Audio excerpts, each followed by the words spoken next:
اعوذ باللہ من الشیطان الرجیم بسم اللہ الرحمن الرحیم وصلی اللہ علی سیدنا محمد وعلیہ الطیبین الطاہرین۔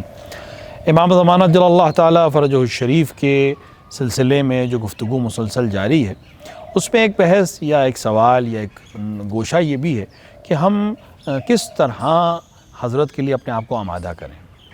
جو سب سے اہم چیز ہے وہ ہے حضرت کو بعنوان امام واجب العطاء قبول کرنا اور ان کی ولایت کو تسلیم کرنا۔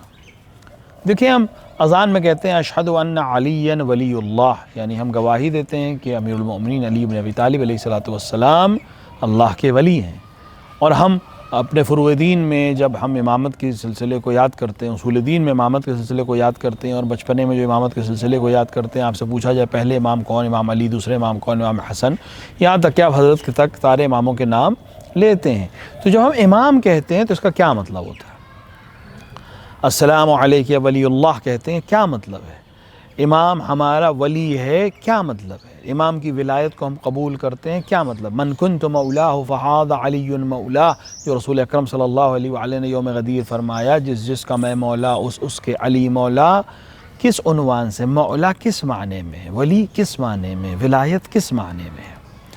صرف اشہد ان علی ولی اللہ کہہ دینا، لا الہ الا اللہ محمد رسول اللہ علی ولی اللہ کہہ دینا، صرف یہی ہے؟ نہیں، ولایت قبول کرنا۔ کیا مطلب ہے ولایت قبول کرنے کا؟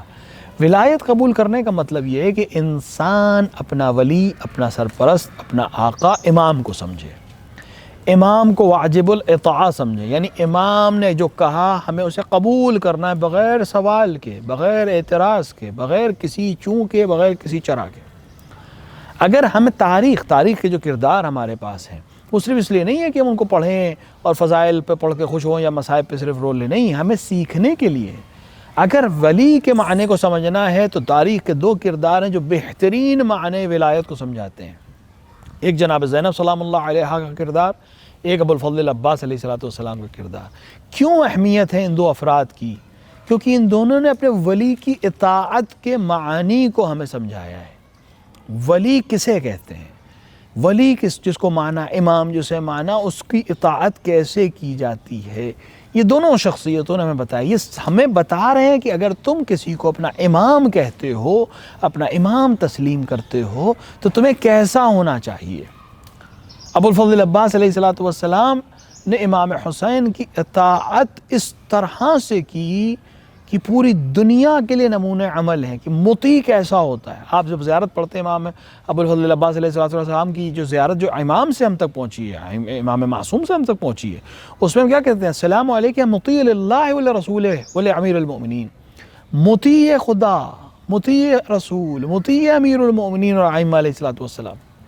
کیا ایسی اطاعت کہ سوال نہیں کیا؟ پوری تاریخ آپ پڑھ لیں، مولا ابو الفضل عباس نے کبھی سوال نہیں کیا امام حسین سے کہ مولا ایسا کیوں، مولا ایسا کیوں، یہ کیوں، یہ کب، یہ کیسے؟ نہیں، آپ میرے مولا ہیں، آپ میرے امام ہیں، امام واجب العطاء ہیں، لہٰذا مجھے سوال کرنے کا کوئی حق نہیں ہے۔ حتیٰ اگر بعض افراد ہمیں ملے تاریخ میں، بہترین افراد ہیں جو سوال کر لیتے تھے امام سے، نہ کہ اعتراض کرنے، نہیں، پوچھ لیتے تھے حضرت کیوں یہ کام کر رہے ہیں، جاننے کے لیے پوچھنے میں بھی حاضر نہیں ہے۔ لیکن جو اعلیٰ ترین مقام ہے وہ ابو الفضل عباس کے پاس ہے کہ حضرت نے کبھی پوچھا بھی نہیں۔ اگر میں آپ کو امام واجب العطاء مانتا ہوں، امام معصوم مانتا ہوں، تو سوال کا کوئی مقام نہیں ہے۔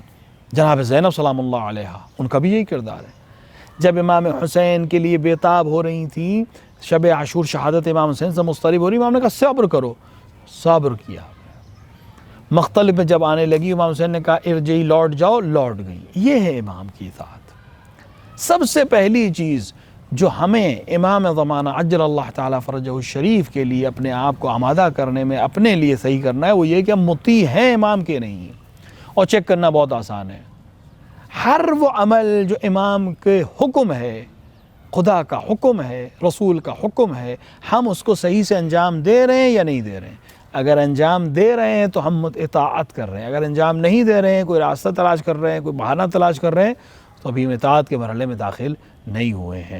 اگر ہمیں امام کا منتظر بننا ہے، اگر ہمیں امام کا واقعاً چاہنے والا بننا ہے اور کل حضرت کے لشکر میں شامل ہونا ہے، تو سب سے پہلا مرحلہ یہ ہے کہ ہم ان کے مطیع بنیں۔ بارگاہ الہی میں دست میں دعا ہے کہ وہ ہمیں مطیع امام بننے کی توفیق عطا فرمائے، ہمیں صحیح معنوں میں اطاعت کے معنی و مفہوم سے آشنا کرے اور ہمیں ان کے اعوان و انصار میں شامل کرے۔ بارگاہ الہیہ میں دست میں دعا ہے کہ حضرت کے ظہور میں تعجیل ہو۔ وصلی اللہ علیہ سیدنا محمد وآلہ الطیبین الطاہرین۔